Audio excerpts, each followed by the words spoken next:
Sim, é.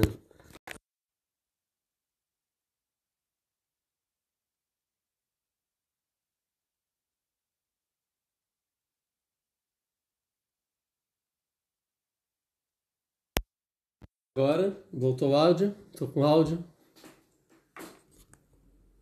Ah, tá sem áudio agora. Agora sim, segundo. E agora?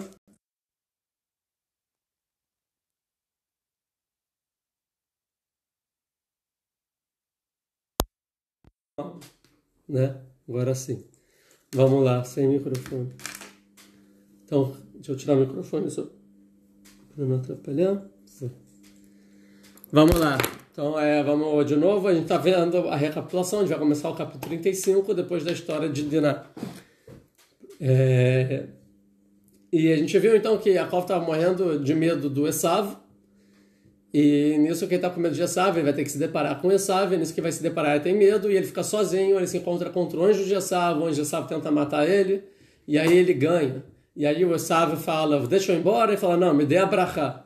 E aí é que o anjo de Esav atesta a brachá, né, de Yaakov, fechando aqui um ciclo, que a princípio Esav era contra a brachá, e agora o próprio anjo de Esav aceita a brachá e fala, seu nome não vai ser mais Yaakov, e sim Israel. Isso é muito importante, porque quem está acompanhando desde cedo ou recapitulando as aulas, lembra que toda a jornada de Yaakov é virar Israel. Todo o objetivo de Yitzhak era ficar enquanto não tinham filhos, eles eram estéreis, e eles queriam ter filhos, eles rezaram para Deus, e Deus mudou tudo e deu um filho para eles, só que era para nascer Israel. Todo o objetivo da criação do mundo era nascer Israel. E aí de Abraham começa, só que Abraham ainda não tem Israel, tem Yitzhak. E aí Deus depois, quando Abraham morre, ele abençoa Yitzhak e fala que em Be-Yitzhak, dentro de Yitzhak, Karel Hazera, vai ser chamado, né, a sua descendência, que vai ser Israel. Então Yitzhak sabe que vai ter, só que ele é estéril, eles rezam. E aí, quando a Rivka engravida para nascer Israel, né? Nasce dois. Nisso que nasce dois, que ela fala, lá mas é a Norre, o que está acontecendo comigo? Né? Ela vai se consultar com Deus, né? Quando tem a gravidez, e fala, ó, dois goim bebitnecha, dois povos tem no teu ventre. E nisso, então, que tem dois povos no ventre dela, ela fala, beleza, então o que vai acontecer? E aí fala, aí já tem a profecia toda dela que a gente não vai entrar aqui, mas aqui a ideia é que Deus planejou que os dois juntos formassem o povo de Israel, tanto Esav quanto Yaakov. Para ser mais claro, as mãos de Esav junto com a voz de Yaakov. Mas a gente vê que Esav estava se esforçando bastante, enquanto Yaakov ainda nem se esforçava. E Esav, ele, quando chega aos 15 anos, ele desiste. Ele vê que ele não tem sucesso de forma instantânea, ele vê que as coisas não são rápidas, ele vê que ele fracassa, ele não sabe lidar com fracasso, né, e não tem paciência para a transformação do mundo, e aí Esav desiste. E nisso que ele desiste, ele vende a primogenitura para o Yaakov e fala, para quê? Eu vou morrer? Tipo, eu vou morrer e ainda não vou ver transformação nenhuma. E Yaakov, ele é paciente, mesmo que ele começa bem devagarzinho, toda a jornada de Yaakov é conseguir virar Israel. E ele vai para Lavan, forma a casa de Israel, só que ele ainda é Yaakov. E quando ele foge, ele vê o sonho dos anjos que subiam e desciam, e Deus fala, eu vou te proteger, e você vai voltar em paz para a casa do seu pai. E Yaakov faz uma promessa, fala que se isso acontecer, eu tiver pão para comer, né, roupa para vestir, e voltar em paz para a casa do meu pai, em segurança, Deus será meu Deus, né? E eu vou fazer um dízimo, né? Ele faz uma matzevá, uma lápide. Ele bota um óleo na lápide como um sinal de testemunho. Isso é na cidade que a gente viu que é no Beit HaMikdash, lugar que seria o templo sagrado. E no lugar que seria o templo sagrado, lá a Torá fala que era a cidade, chamou de Beit El, a casa de Deus, Beit El, né? Que Manorá, falou aqui é o portão do céu, Manorá Makomazé, que lugar temível é esse? E Yaakov, então, ele volta. Ele ganha do anjo de Esav, e o anjo de Esav dá o nome dele Israel. Fala, você será chamado Israel agora, porque Israel, que você lutou contra homens e contra forças poderosas, contra anjos, e venceu. E mesmo assim você prevaleceu. Então, tanto no mundo quanto na metafísica você prevaleceu. Então, Israel. Enquanto Yaakov é uma linguagem de rebaixado, porque Yaakov é dado o nome porque ele segurava no calcanhar de Esav, ou seja, na parte mais baixa de Esav ele tinha uma conexão. Então ele é Yaakov, do calcanhar. E quando ele engana Esav fala, por isso que você se chama Yaakov, que Kivani, pai, você me enganou 2 vezes. Então, Yaakov também é enganar. Agora, o anjo de Esav, ele é obrigado a abençoar Yaakov e falar, não, seu nome é Israel, você é poderoso e príncipe, você é uma pessoa importante. E não é o pé, o calcanhar, nem nada disso. Mas mesmo que o anjo, então, chamou ele de Israel, será que Yaakov ele passa a se comportar como Israel? Ou ele não se comporta ainda como Israel? Isso que a gente vai ver aqui logo depois da história do anjo.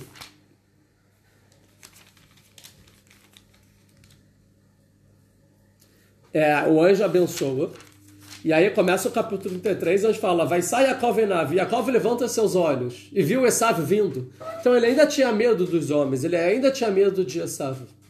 E no final o próprio Esav faz as pazes com ele, fala, vai nessa e tal, e continua. E aí, será que então agora Yaakov ele está confiante e ele é Israel, esse propósito, né, que Deus criou o mundo de vir em Israel? E aí começa o capítulo. No capítulo 33, versículo 18, está escrito, vai avó, Yaakov Shalem ir Shechem. Que Yaakov chega na casa de Shechem e fala, Yaakov chegou, completo. E aí sabe, fala, completo de tudo. Mas Yaakov chegou. E não deveria chegar a Israel? Deveria estar escrito, vai avó, Israel Shalem. Chegou Israel completo, não Yaakov. Então daqui a gente vê mesmo que Yaakov estava totalmente completo, ainda faltava. Porque ele ainda não era Israel.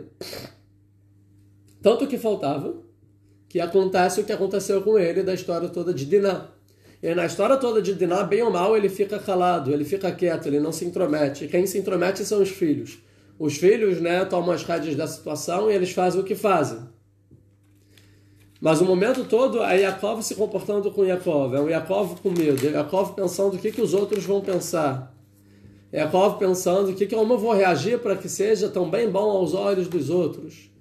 Mas no final das contas, olha o que está acontecendo com a família dele. Até que os filhos de Yaakov, que eles entendem que a gente já é Israel, já que eu já é Israel, Yaakov. Você já ganhou essa bênção do anjo.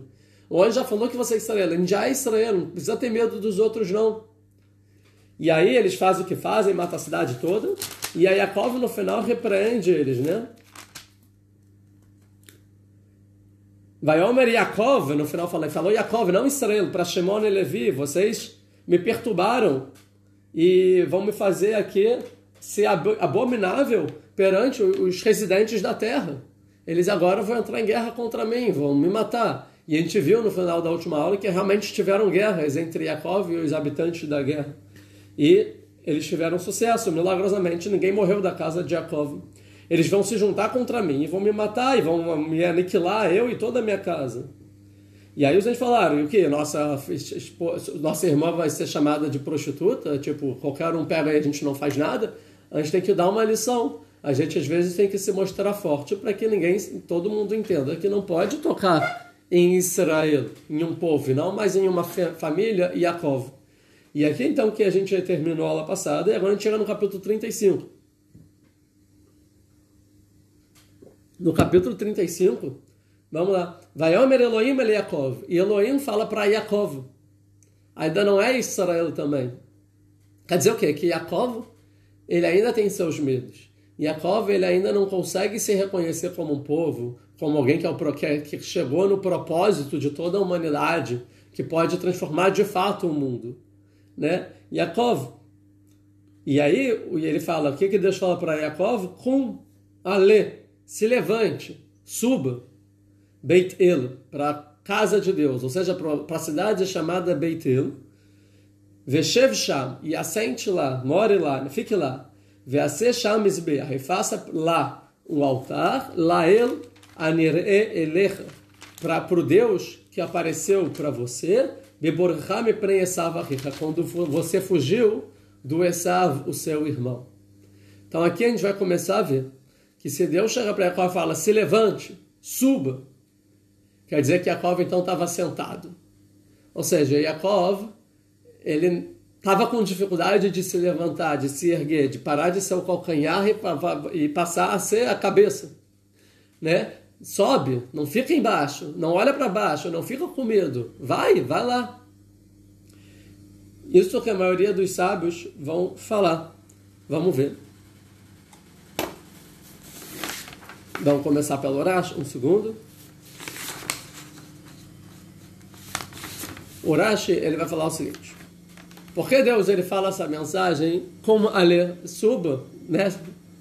E aí a ideia é que Deus está falando assim para Yaakov: Yaakov, você já voltou para casa e você não cumpriu a sua promessa que você fez quando você viu a escada dos anjos subindo e descendo. Você falou: se eu voltar em paz para a casa do meu pai, eu vou dar um dízimo de tudo. E você ainda não pagou a sua promessa. E por isso, então, vai falar Urashi, que aconteceu com você tudo o que aconteceu. Ou seja, toda essa tribulação que aconteceu da cidade de Shem é porque você demorou de pagar a sua promessa. Então agora, como ali, se levanta e suba para Beitelo, para onde você viu o sonho da escada, e paga a sua promessa. Tá? Então essa é o motivo, então, que aconteceu tudo de Diná. Isso eu falo Urashi. E Urashi, em outro lugar, fala que o motivo é porque ele escondeu a Diná, né? Que ele escondeu a Diná do Esav. E aí a pergunta, então, Urashi, eles contradiz. Qual é o motivo? Que ele não pagou a promessa contra Israel, ou que ele escondeu a Diná? Então a explicação aqui, explica o Urashi, vão dizer o seguinte: não, que o motivo é realmente porque ele não pagou a promessa, mas isso acontece com Diná, isso que acontece com Shem, ou seja, o decreto de alguma coisa acontecer com Yaakov, foi porque ele não pagou a promessa dele rapidamente. Mas pelo fato, foi com a Diná dessa forma, porque ele escondeu o Esav. Então foi um motivo secundário que determinou aonde recairia o decreto. Isso é uma questão mais técnica, né? Então o Urashi vai falar isso. Então, Kumbale, levanta e suba, Beitelo, Shevcha, e assente ali, ou seja, não aqui. Ali, não aqui. E não na cidade de Shem. Que aqui você está com medo dos povos. Isso vai falar o Arahaim. O Arahaim, deixa eu ver se é o Arahaim que falei. Não é o Arahaim não. Calma. Isso. Quem fala, não tenha medo dos Kenanitas. Que, imagina, estava várias guerras contra Yaakov. Ele falou: eu ainda vou pegar minha família toda e viajar. Vão acabar comigo no meio do caminho. E aí por isso que Deus fala: tenha coragem. Suba e vá.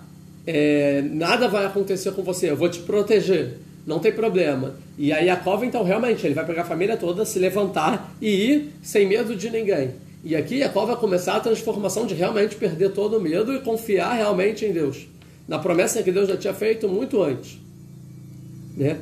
Então, o que o Orahaim vai falar. E o Rava Bravania vai falar o seguinte: você até então você tá aí enxergando com perigo de vida, que pode vir a qualquer momento os inimigos e acabar com você. Agora você tem que ir para Beitelo. Por quê? Porque você não pode ficar aí se apoiando no milagre. Tipo, nada está acontecendo com você, você está ganhando as guerras, tudo certo. Mas por quê? Porque Deus está te ajudando. Não pode se apoiar no milagre. Então sai agora e vai para um lugar que você vai estar sossegado, que você vai estar não vai ter nenhum perigo de fato e não vai precisar se apoiar em milagre. E sim, lá você vai estar protegido. E vai ser Shamisbe, e lá você fará um altar. Porque a gente já viu que quando ele chegou em Shem, ele fez um altar também para Deus. Cadê? Quando ele chega em Shem, aqui, começo do capítulo 30. Vai avó Yaakov Shalem el Shechem, no versículo 18 do capítulo 33. E Yaakov chegou completo na cidade de Shem, Ashabaretz Kenan, que era na terra de Canaã, quando ele chegou de Padamaram e morou lá perante a cidade. E esse foi o pecado, que ele morou lá, em vez de logo pagar a promessa dele. Vai Kenet Herkat, ele compra a parte da terra, né, e bota a sua casa lá, dos filhos de Hamor. Aí no versículo 20, vai Atzev Sham Mizbeah, e ele faz lá um altar. A gente viu que esse altar é no mesmo local que Abraham já tinha feito também um altar quando ele chegou na terra de Israel. Vai Kra Ló, e ele chama, então, Ló para ele, El Elohei Israel, o Deus, a força de Israel. Então ele chama o nome do altar a força de Israel. Por quê? Porque ele tinha acabado de ganhar o nome Israel do anjo. Então ele chamou, uau, é a força de Israel, olha o que aconteceu comigo. E agora Deus está falando, não é esse altar que você tem que fazer, eu quero um altar lá, em Beit-El, onde você fez a promessa. Então, lá tem que ser o altar. Assim vai falar o Rav Abravanel. Leela Nere, no lugar, no lugar que eu apareci para você, onde eu apareci para você, quando você estava fugindo do Esav, teu irmão, eu apareci para você lá. Então lá eu quero que você faça no mesmo lugar esse altar. Agora, a gente vai ver que Beit-El é em cima da montanha e Shem é na planície, é embaixo da montanha, tá? Então a gente vê na Torá também sempre que dá evidência aqui de algum lugar geométrico mesmo, ou seja, que não é geométrico, é geográfico, se bem, geográfico, ou seja, quem está na planície ele fala suba para a montanha, também tem um significado aqui de elevação. A gente vê isso, por exemplo, de Lot, que Lot é quando vai fugir de Sodoma e Gomorra, Deus fala, vai, sobe na montanha, corre e sobe na montanha para se proteger. Aí Lot fala assim pro Deus, não, até a montanha não, deixa eu ficar aqui no meio do caminho, que a montanha a gente vê que é Avraham Avinu. Ele era representado na montanha, que é onde Avraham estava. Ele fala, não quero chegar até Avraham Avinu, quero ficar no meio do caminho. E aqui Deus fala, vai, suba. Ou seja, junto com você, eu quero que você se eleve também de forma mussari, de forma ética, vamos dizer assim. Então é isso, e eu salvei você do Esav. Então vamos continuar. 2. Vaiomer Yaakov. Yaakov ainda não é Israel, não está escrito respondeu Israel, está falando de respondeu Yaakov. Ele beitou para sua, não é respondeu e falou para sua casa. Então ele chegou para a casa dele toda, ou seja, para a família dele, as esposas, os filhos. Vê ele cola xerimó, todo mundo que estava com ele, e falou: Asiru et Elohei anechar. Tirem de vocês todos os deuses estranhos, ou seja, todas as idolatrias, asher betorchem, que estão com vocês. Veitharu, e se purifiquem, veachalifu simlotchem, e troquem as suas roupas. Venakuma, e levantaremos. Venale, e subiremos Beit-El, para a cidade de Beit-El. Vease shamizbeah, e lá faremos um altar, lael, para Deus. Aone oti beyam tzarati, que me respondeu no dia do meu aperto, da minha desgraça, né, do meu sofrimento, vai madi, e ele esteve comigo, baderir, no caminho, asher alart, no qual eu andei. Então chegou a hora de eu pagar a minha promessa, que realmente Deus fez tudo que ele falou que ia fazer. E aqui sobre isso, o que é isso? Tirem todos os deuses que tem com vocês. E a família de Jacob tinha deuses estranhos, tinha idolatria com eles. Como assim? Tirem as idolatrias. Isso é uma pergunta, de onde são essas idolatrias? E se tinha, por que só agora? E 2, se tinha, como Deus falou com Jacob, né? Tipo idolatria. Então, qual é a resposta aqui? Não é que eles tinham idolatria. É que a gente acabou de ver que os filhos pegaram os despojos de guerra da cidade de Shem. Então, eles pegaram várias coisas, vários objetos. E alguns desses objetos, é óbvio que Shem usava para idolatria, que era um povo idólatra. Então, o que Jacob está falando é o seguinte, vamos se desfazer desses objetos. Mas mesmo assim, que são só objetos que eram feitos de idolatria, os filhos de Jacob não tiveram esse cuidado, porque não pode ter coisa de idolatria, né? Então, a gente vai ver no próximo versículo. Vamos ver já o próximo versículo, eu explico. No 4, Vaitnu el Yaakov et kol Elohei anechar. Eles deram para Yaakov todos os deuses estranhos, todas as idolatrias. Asher be'adam, que estava nas mãos deles. Veitanezamim, asher be'oznehem, e também os brincos, né, que estavam nas orelhas deles. Vaitmon otó Yaakov tachat aelá. E Yaakov, ele enterrou debaixo de um lugar chamado Elá, que é uma árvore infrutífera, no caso, Asher em Shechem, que está em Shechem, na cidade de Shechem, tá? Então a gente vai ver que Yaakov vai enterrar todas as idolatrias. E aqui os comentários falam o seguinte, se era idolatria e Yaakov enterra as idolatrias, a gente sabe que pela lei judaica, um judeu que enterra uma idolatria que é de um não-judeu, essa idolatria não está cancelada. Você não acaba com a idolatria assim, não é o suficiente. Então, se fosse idolatria mesmo, o que muda ele ter enterrado? Não foi cancelada essa idolatria, essas coisas continuam sendo de idolatria. Agora, um não-judeu, ele consegue cancelar a idolatria dele, por exemplo, enterrando. Mas o judeu não. O judeu, para cancelar a idolatria de um não-judeu, ele precisa fazer uma das duas coisas. Ou queimar, né, transformar tudo em cinza e jogar ao vento as cinzas. É um método. Ou o segundo é afundar no fundo do mar. Que o que as pessoas faziam era, eles iam para o Mar Morto, que era a sala, ninguém entra e jogava as idolatrias lá, né? E lá deve ter um monte de idolatria jogada realmente, porque fizeram isso por milênios. Jogava no Mar Morto. Então, a pergunta é por que Yaakov não vai até o Mar Morto? Então vamos responder que ele não vai até o Mar Morto porque ele estava sendo perseguido pelos outros povos e isso é um motivo. E não dava para ir até o Mar Morto para fazer isso e só depois ir para Beitelo. E dois, que Deus fala, se levanta e vai agora para Beitelo, porque você já atrasou, já demorou demais, por isso está acontecendo tudo com você. Você falou, eu tenho que subir, vou agora para Beitelo, não vou fazer nada no caminho.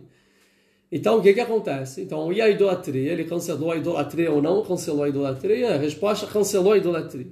Por quê? Porque os não-judeus, né, de Shem, antes dos filhos de Jacob saquearem, eles falaram, cancela toda a idolatria que vocês têm. Então, eles cancelaram as idolatrias, então esses objetos já não eram mais de idolatria, e eles puderam pegar. Então, se eles puderam pegar essa idolatria porque não era mais idolatria, por que se desfazer? Não precisa se desfazer. E a resposta é como eles vão para Beitelo e lá fazer um altar para Deus é um lugar, e a mais de santidade, Deus nem manda, mas Jacob falou, eu quero fazer algo a mais. Então Jacob fala, vamos se desfazer de tudo, mesmo que não é idolatria, mas já foi idolatria? Então vamos deixar tudo para trás para só ter coisas com kedushá, com realmente santidade, porque lá em Beitelo a gente vai ter que fazer um altar, e esse altar a gente tem que fazer em santidade. Por isso então ele vai falar, vamos se desfazer de tudo que era idolatria, e não é mais, já foi cancelada essa idolatria, senão a gente nem teria. E dois, e além disso, vamos se purificar, ou seja, vamos no banho ritual, né, de impurezas, e trocar as nossas roupas, porque vai que a lei de pureza e impureza aqui também não vai entrar. Então tudo isso. Então, por isso, o Yaakov dá esses comandos para a família dele, tá? O Rabbeinu Berhai, ele explica um negócio, que quando ele fala se purificar, pode ser relacionado à própria idolatria, e daqui a gente vê, então, que uma pessoa que peca também pode ser chamado de impuro, ou seja, embora a pureza não tenha nada a ver com o pecado pela Torá, a impureza é só uma questão técnica que não pode se aproximar de algo que é santo, vai ter que se purificar. Então, pureza e impureza não tem nada a ver com pecado e mitzvah, vamos dizer assim, né? Pela Torá, porém, de forma metafórica, vamos dizer assim, às vezes a Torá chama o pecado de impureza, porque é como se fosse uma impureza para a alma. Mas não que o pecado, não que alguém que está impuro está no pecado, isso não tem nada a ver. Então o Rabbeinu Berhai vai falar que às vezes sim a Torá chama o pecado de impureza, mas de forma metafórica, não literal, tá? E às vezes um bom ato, né, um bom comportamento é chamado também de pureza. Quando a pessoa se desfaz da idolatria, também é chamado na Torá que ele será purificado, quando ele se desfaz de um pecado, vamos dizer assim. Como está escrito, a gente fala em Rosh Hashanah, Mikol Chatotechem Vetitharu, né, que você vai se desfazer de todos os pecados, Vetitharu, e Deus purificará vocês. Não está falando aqui literalmente, está falando aqui metaforicamente. Então, às vezes, a Torá usa uma linguagem metafórica para pureza e impureza. Aqui uma pergunta, se entra no mikve se pegar em coisas impuras. Na época que existia o templo, se fazia isso. Hoje em dia não tem mais pureza e impureza, porque não tem como se purificar mais das impurezas. Então, hoje em dia não tem nada disso. Então, essa é o que o Rabbeinu Berhai vai falar. E o Malbim vai falar que aqui é uma alusão, que vai falar que pensamentos estranhos, que a pessoa que pensa coisas estranhas, ideias estranhas, é como se fosse que a pessoa está impura, né? É como se fosse que ela está em idolatria. E pensamentos bons é como se fosse que a pessoa está pura. Tanto que na linguagem da Torá está escrito, tirem de vocês todos os deuses estranhos, não diz os objetos de idolatria, sim os deuses estranhos. Então as ideologias erradas, os pensamentos errados. Vetitharu, se purifiquem. Ou seja, aqui também é uma ideia que quando a gente faz coisas boas e tem as crenças corretas, é um ato de pureza de forma metafórica. E quando a pessoa tem idolatrias erradas e faz coisas erradas, também é uma forma de impureza de forma metafórica. Você vai falar o Malbim. Tá? Então vamos continuar. Um segundo, deixa eu ver se mais alguma coisa para falar. Não. E aí então o Yaakov fala no versículo 3, Venakuma, nos levantaremos, Venalei, subiremos para Beitel, Veacechamizbe, vamos fazer lá um altar, Lael para Deus, Aone Oti Beyom Tzarati, que me respondeu no dia do meu aperto. E a pergunta é, que dia é esse do aperto? Que Deus respondeu. Que momento ele está falando aqui? E depois continua, vai, Madi Bederer, Asher Alart, e veio comigo no caminho que eu andei. E qual é o caminho? Então, o que ele está sendo aqui específico? Em que?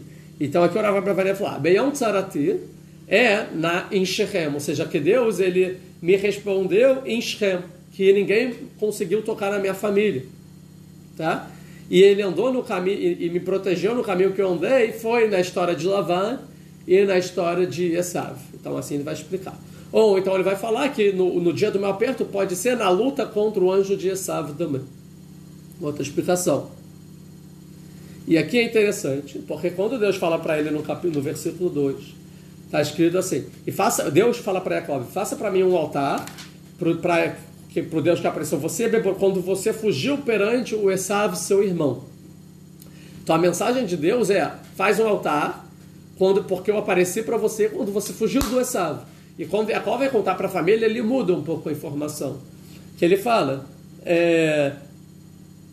se levanta e vão para Beitel para fazer lá um altar, em vez de falar Lael para Deus, em vez de falar que me apareceu quando eu fugi do irmão, falou que me respondeu no dia do meu aperto e esteve comigo na minha caminhada. Então, porque ele não é específico e fala a mesma coisa que Deus. Não, que Deus me protegeu quando eu fugi, que apareceu para mim quando eu fugi, dia sabe. Assim ele deveria falar. Então, o Rav Abraham vai responder o seguinte, que não é educado Yaakov falar para a família de Esav, já que agora ele já estava em paz com Esav. Então, fala, do Esav, mas ele acabou de fazer as pazes com Esav. Então, ele, em vez de falar Esav, ele falou, que esteve comigo no dia de um aperto e me acompanhou. Para não precisar falar de Esav, essa é uma explicação, e ele vai falar outra, que seria que não é honrável para Yaakov falar que ele teve que fugir de Esav. Né? Lembrar, eu tive que fugir do meu irmão, agora que eu estou voltando com a minha família e eu passei por Esav, o desafio, não vou falar que eu fugi de Esav. Né? Então não é honrável lembrar que ele fugiu de Esav. Então falou, não, que esteve comigo no meu aperto e esteve sempre comigo. Então essa é a história. Vamos lá, 4. Vaitnu el Yaakov et kol Eloi anechar asher beyadam. E deram para Yaakov, então, todos os deuses estranhos que estavam na mão deles e os brincos. Vaitmonotó Yaakov tachatailá. E aí ele enterrou debaixo dessa árvore. Então ele botou debaixo da árvore para ninguém saber no futuro que tinha coisa enterrada ali. Asherim Shem. E na cidade de Shem. Então aqui é interessante que a gente vai ver que na cidade de Shem estão enterradas todas as idolatrias que eles tiraram. Isso está na cidade de Shem, debaixo de uma árvore. A gente sabe que a cidade de Shem é uma cidade que vai aparecer várias vezes na Torá e é muito importante. Agora, geograficamente, o que representa a cidade de Shem? Qual a representação da cidade de Shem em questão geográfica da terra de Israel? Então, se a gente perceber a terra de Israel pelos limites da Torá, a gente vai ver que a cidade de Shem é o centro geográfico da terra de Shem. Ou seja, se você pegar o ponto do meio da terra de Israel, é a cidade de Shem. É tipo, o centro de Israel é a cidade de Shem. Tá? E aqui a gente tem que ver, então, uma ideia um pouco profunda. Estou na dúvida se eu falo ou não falo.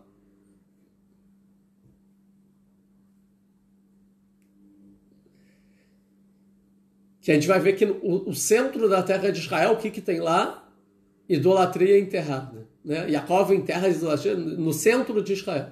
Isso aqui talvez tenha uma representação para a gente, né? Porque as idolatrias estão enterradas no centro geográfico da terra de Israel, debaixo da terra, né? A gente pode dizer, talvez, de forma simplória, que Jacó veio enterrar as idolatrias, né? Que a ideia aqui de Israel agora é ele se elevar e fazer um altar para Deus, e chamar pelo nome de Deus, e não mais das práticas idólatras, que era parte dos Kenânios. É uma ideia. Mas a gente pode ver uma ideia interessante, que a gente pode ver isso em Deuteronômio. Vamos ver, Deuteronômio. Deixa eu ver se eu acho que não é. Capítulo 4, se eu não me engano.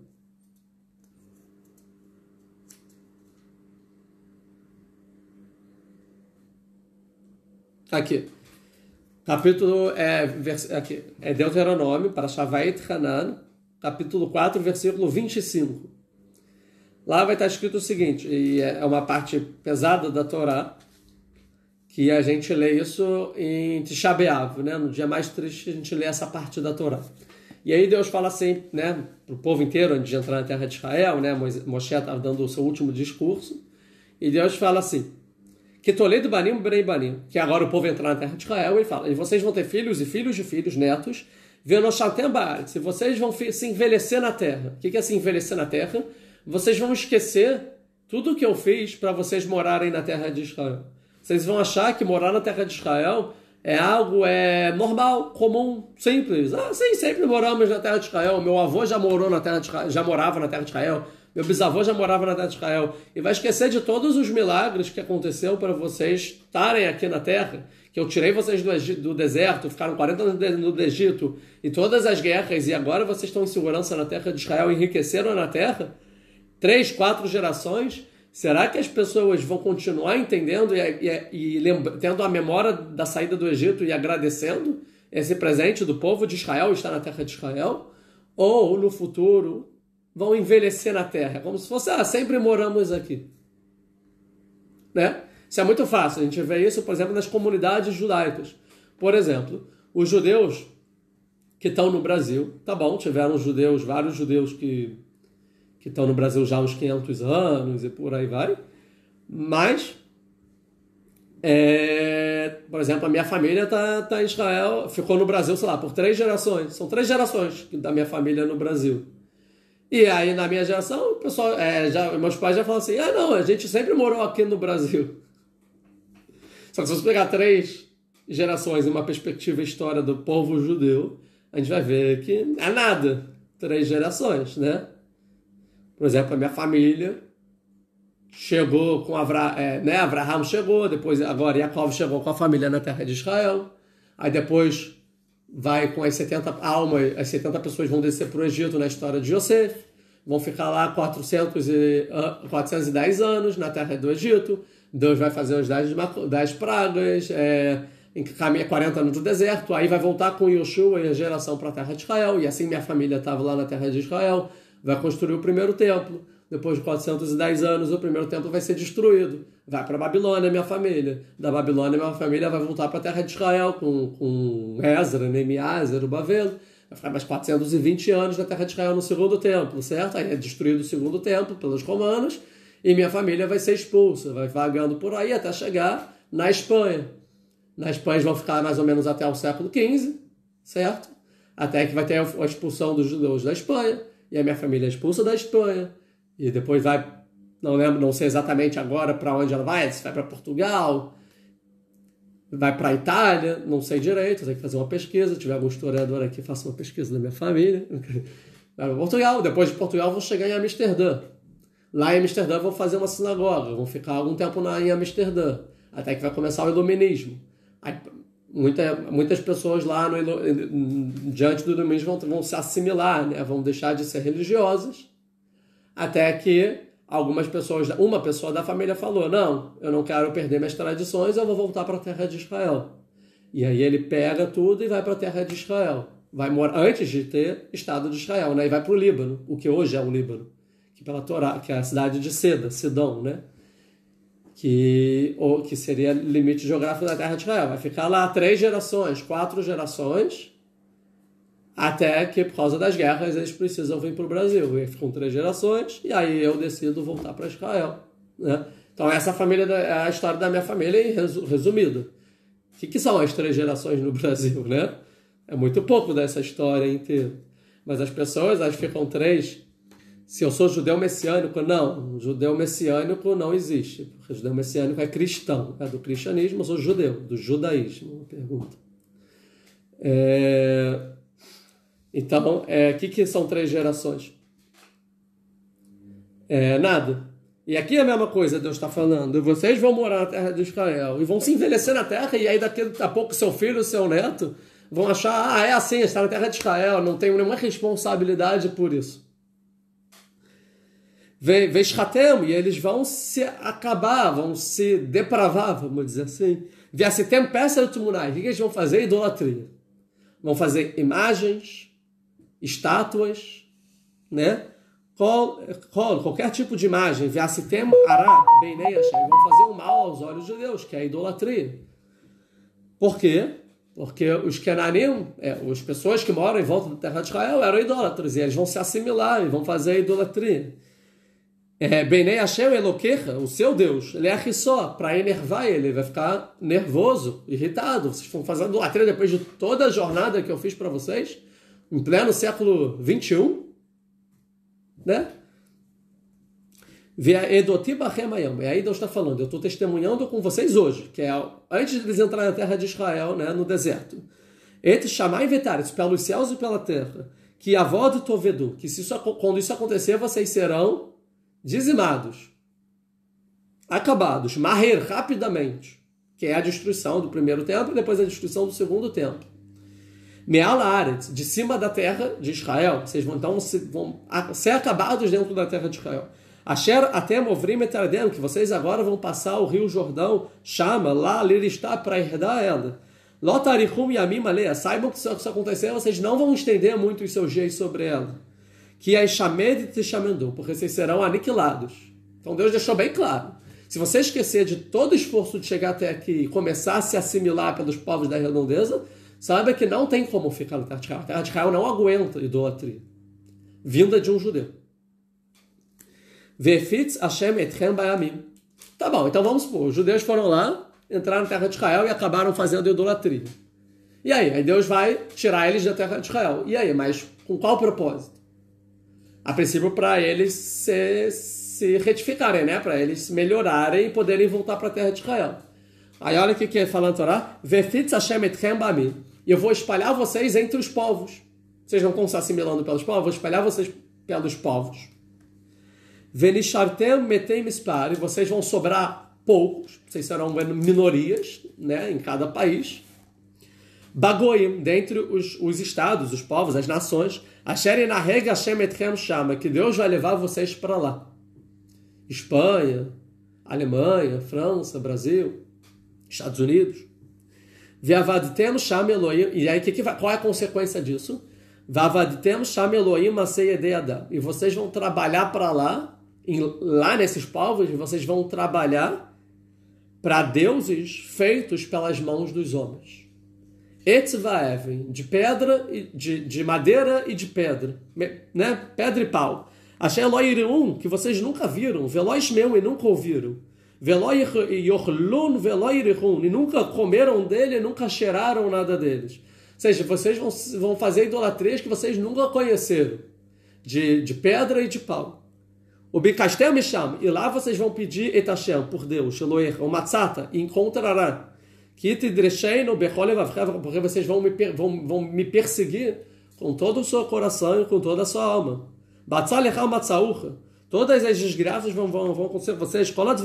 Tudo que eu estou falando, nos últimos dias, na época antes de chegar a Mashiach, o holocausto, vai acontecer todas as desgraças que eu falei. Até que você vai voltar até Deus. Até Deus você vai voltar, vai fazer chuva, vai se arrepender. Veshamata bekoloi, vai ouvir a voz de Deus. Qual é a voz de Deus? Aqui tem Vav. Qual é a voz de Deus? O que Deus pede para o judeu fazer? Qual é o palpite? O que Deus quer da gente, dos judeus? O que Deus quer? Hã? Chuva? Não. Falou que você vai voltar, fazer chuva e ouvir a voz dele. São duas coisas diferentes. Você vai voltar até Deus e ouvir a sua voz. O que é a voz de Deus? O que Deus chama? Deus está chamando o quê? Qual é a voz de Deus? voltar para a terra de Israel. Essa é a voz de Deus. A gente vê Jacob o tempo inteiro, volta para sua terra, sai daqui, volta para a terra, volta para a terra dos seus pais. Essa é a voz de Deus. Assim fala o Gaon Mivina. Sempre que a voz de Deus está com Vav, está completa, é a terra de Israel. Então você vai ouvir a voz, vai voltar até Deus, vai ouvir a voz, volta para a sua terra, sai daqui, sai dessa idolatria, sai dos 4 cantos do mundo, volta para a terra para trazer a paz para o mundo inteiro. Que ele Rahom Hashem, porque Deus é piedoso, Elohecha, lo yerpecha velo yishchetecha, ele não vai acabar com vocês, velo yishkachet brit, nunca esquecerá o pacto. As pessoas ignoram alguns versículos da Torá. Nunca esquecerá o pacto com seus antepassados. Hashem Nishbalahem, que jurou para eles. A gente vai ver o juramento agora de Deus. Teve para Abraham, teve para Isaac, agora o principal. Vai ser para Jacob. E em Beitelo. Então, essa é a profecia, que a gente viu, está vendo se concretizar nesses últimos décadas. Os judeus voltando para a terra de Israel, ouvindo a voz de Deus. Interessante que fala que vocês vão, no exílio, vocês vão se curvar para deuses de pau e pedra. E é interessante que realmente é isso que aconteceu. Quem que se ajoelha para a madeira? É o cristianismo, que se ajoelha para a madeira, que são as cruzes. E a pedra é o islamismo, em Meca, que tem aquela pedra gigante que eles se curvam para Meca. Ou seja, serão assimilados pela cultura ocidental cristã e islâmica. Ou seja, é interessante, porque Deus fala assim, olha, vocês vão para a terra de Israel. Vocês vão fazer muita idolatria. E como consequência disso, vocês vão sair da terra de Israel. E lá vocês vão fazer idolatria. Ou seja, para quê? Se a consequência de fazer idolatria é fazer idolatria fora, então para quê? O que Deus está brincando aqui? Para que eu preciso sair da terra de Israel? Que a consequência disso eu faço idolatria? Se em Israel eu já estou fazendo idolatria. Então essa é uma coisa estranha. Qual é a resposta? É que a única idolatria que existe de verdade é dentro da terra de Israel. Na terra de Israel, idolatria é chamada de idolatria. Fora da terra de Israel, idolatria não é chamada de idolatria. O que é fora da terra de Israel? São forças feitas por homens de pau e pedra que vocês nunca viram, nunca cheiraram, nunca comeram, ou seja, nada. São futilidades.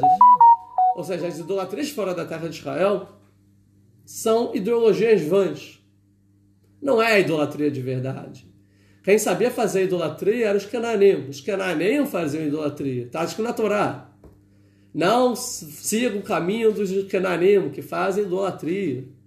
Ali era perigoso. E aqui é a advertência de Deus. Se você chegar na terra de Israel e fizer idolatria, que na terra de Israel não pode ter idolatria. A terra de Israel é especial. Os povos que moram na terra de Israel, esses sim fazem idolatria. Os fora da terra de Israel não sabem direito fazer idolatria porque não tem tanto contato com Deus. Porque as terras são menos elevadas, Não é a terra de Israel, que os olhos de Deus estão do início do ano até o fim do ano. Então, se você fizer idolatria, a consequência é que vocês vão para outros países lá, vocês não vão fazer... Idolatria é aquilo, é como se fosse idolatria, São ideias erradas, que prejudicam o ser humano, prejudicam a humanidade em algum aspecto. Mas lá vocês vão ver a futilidade, vão voltar para Deus, vão ouvir a voz, deixa eu voltar para a minha terra, e aí voltar até Deus e não fazer idolatria. Então a gente vai ver que no âmago da terra de Israel, o que Jacob agora acaba de fazer é enterrar as idolatrias da terra de Israel, porque essas são as idolatrias importantes. Tanto que na Torá inteira não existe nenhum profeta que faz alguma advertência sobre alguma idolatria feita por algum povo fora da terra de Israel. A Torá em nenhum momento fala que tem que acabar as idolatrias fora da terra de Israel ou que algum povo está errado por ser idólatra fora da terra de Israel. Mas agora, quando a idolatria é dentro da terra de Israel, aí a Torá adverte, fala, quebra as idolatrias, acaba com as idolatrias, enterra as idolatrias, mas só dentro da terra de Israel, porque dentro da terra de Israel é idolatria. Fora, não é.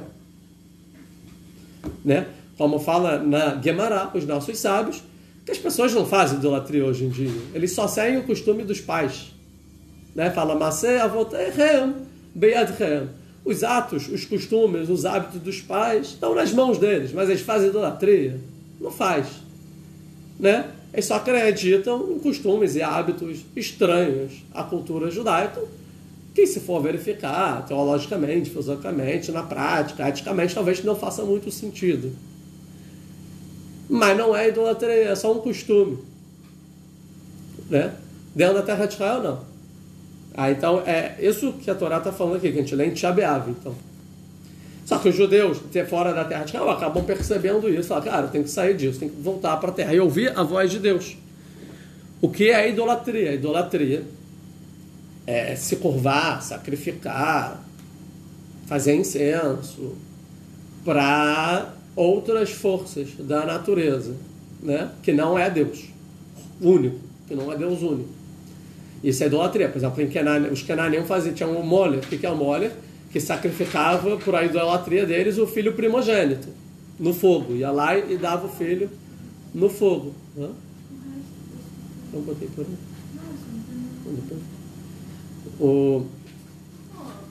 Então é no fogo. E alguém faz isso hoje? Pega o filho e dá quando nasce e dá, né? Não faz isso. Mas Deus não fala que os egípcios eram idólatras? Sim, eram idólatras. Os egípcios eram idólatras, sim. Mas não é uma idolatria que fora da terra de Israel, não é uma idolatria que atrapalha muito, vamos dizer assim, o mundo como ele porque não é na terra de Israel. As idolatrias feitas na terra de Israel são muito mais perigosas. No resto do mundo, o que vai fazer? As pessoas não tinham contato realmente com Deus, não tiveram. Né? Vamos dizer, a mensagem de Deus não chegou no mundo inteiro, principalmente nessa época que a Torá está falando aqui. As únicas pessoas que tiveram contato foram na terra de Israel. Hoje em dia, que a gente vive a época messiânica, a gente sim o mundo inteiro pode ter contato com o judaísmo, mas isso é bem recente, é essa última década, através da internet, só pós-holocausto, né, alguma coisa assim, que os judeus, e por causa da liberdade de expressão, que é algo muito moderno, que o mundo inteiro, quem quiser, pode ouvir a mensagem de Deus de forma verdadeira. E geralmente as pessoas ouvem, caraca, que coisa nova, eu nunca ouvi isso na vida. Certo? Não tinha contato. E também Deus não vai exigir de ninguém, porque não era possível esse contato. Então não tem exigência. Mas que está errado? Sim, está errado. E Deus é muito paciente. O mundo vai se consertando aos poucos. Na sua opinião, há hoje idolatria em Israel? São idolatrias muito... Sim, tem idolatria, mas são idolatrias muito, muito leves, né? Vamos dizer assim, hoje em dia. Tem muito mais ideologias erradas do que idolatrias, né? Mas são idolatrias bem leves comparado com o que era a idolatria antigamente, não o que está errado. Então é isso, as pessoas se ajoelham para pedra e para madeira, mas não é que elas fazem idolatria e tal, coisas do tipo. Mas está errado. Para a pessoa ser um Bnei Noah, por exemplo, né? Quem quer seguir as leis de Bnei Noah. Segundo. Tá? Não pode fazer idolatria. No sentido da idolatria é até de pau e pedra, né? Tipo assim, qualquer tipo de idolatria. Não pode se curvar para nada, beijar nada, nenhum tipo de imagem e nenhum tipo de conceito que não é um Deus único, né? Mas então, aqui a ideia de Deus é isso. Se vocês fizerem idolatria, vocês vão para o resto do mundo.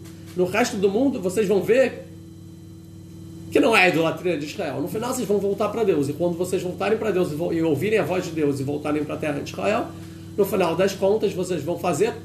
A consequência disso é que o mundo inteiro vai ouvir realmente a mensagem de Deus, a voz de Deus, e aí o mundo inteiro vai poder voltar para Deus. Ou seja, no ato dos judeus voltarem para a terra de Israel, o mundo inteiro se purifica, que todas as nações agora sabem o que é a Torá e as mensagens de Deus e podem aplicar para no seu próprio país, para o seu próprio povo, da sua própria forma, dos seus próprios, vamos falar isso, com a personalidade do próprio povo, vamos falar isso, com as próprias características. Por exemplo, o Brasil pode aplicar uma Torá com as características brasileiras e não precisa copiar o povo judeu e os ritos judaicos, nem nada disso, e eu tenho que cumprir os preceitos da Torá, não necessariamente. Mas tem coisas básicas, né? Essas coisas básicas têm que ser ditas, não idolatria, não pode roubar, não pode matar, não pode ter adultério. Tem um pouco, preservar um pouco o meio ambiente, os animais, um sistema de justiça, ética, leis morais, isso aqui é básico. Respeitar a Deus, isso é básico, né? Mas fora isso, cada um no seu nível, né? De acordo, mas tem hábitos que muito enraizados, que é o que atrapalha muitas pessoas, né? Hoje em dia. Que horas são? Vamos mais um pouquinho. Então vamos para o versículo 5. Vai sul, e aí viajaram. Finalmente eles viajam, né? A família de Yaakov. Vai irritar Elohim Alearim. E teve um medo de Deus sobre as cidades, Shesvotehem, que estavam nas redondezas. Velorad Harei Bnei Yaakov. E ninguém perseguiu os filhos de Yaakov. Ou seja, o que Yaakov estava com medo no final não acontece. Demonstrando que os filhos de Yaakov estavam certos. Que ninguém perseguiu. Falou, o que vai acontecer agora? Vão perseguir, a gente vai acabar. Ninguém perseguiu. Deus esteve com os filhos de Yaakov. Né? A veneração à Torá é uma idolatria? Não. A Torá é a mensagem de Deus, que, né, o que Deus falou para a humanidade, a revelação divina de forma... Você está falando da Torá escrita? A revelação divina de forma escrita. Então, são as palavras de Deus. Não é idolatria, não. Tem muita gente que se apega muito aos detalhes da Torá técnicos, que de acordo, por exemplo, os judeus precisam fazer os detalhes técnicos com rigor, mas acabam também esquecendo a mensagem de Deus no final das contas, né? Então também tem que ter sempre uma ponderação, que é óbvio que tem que fazer tudo o que Deus me pediu, mas sem ficar muito robótico e esquecer no final a voz de Deus. Por isso fala, você vai voltar até Deus e ouvir a voz. Tem que ter os dois, tem que ouvir a voz de Deus por trás. O que Deus quer também, né?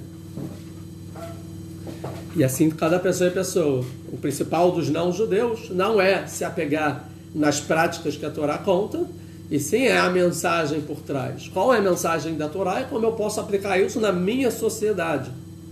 O que está errado nos hábitos da minha sociedade que não deixa a minha sociedade avançar de forma econômica, de felicidade, de qualidade divina, economia, já falei, política, relacionamento social, valor na família, santidade, pureza, isso, temor a Deus, amor a Deus, são crenças básicas em um Deus só, e isso é que tem que ser realmente pensado. Esse é o foco. Tem muita gente, aqui só fazendo um parênteses, gente que quer ser Bnei Noach, ou que é Bnei Noach, que fica, eu posso fazer isso, eu posso fazer aquilo, e aquela prática como eu faço. E a resposta não é que não pode, necessariamente, dependendo do caso. Às vezes sim, pode, quer fazer pode, mas não é o foco que você deveria estar pensando. Isso é verdade, não deveria ser o principal. Se esse é o principal, se você acha que está se conectando a Deus porque você está fazendo um detalhe a mais, um ritual a mais, que nem foi dado para você, não é isso que vai transformar o mundo, né? O que transforma é ouvir a mensagem da Torá de forma correta.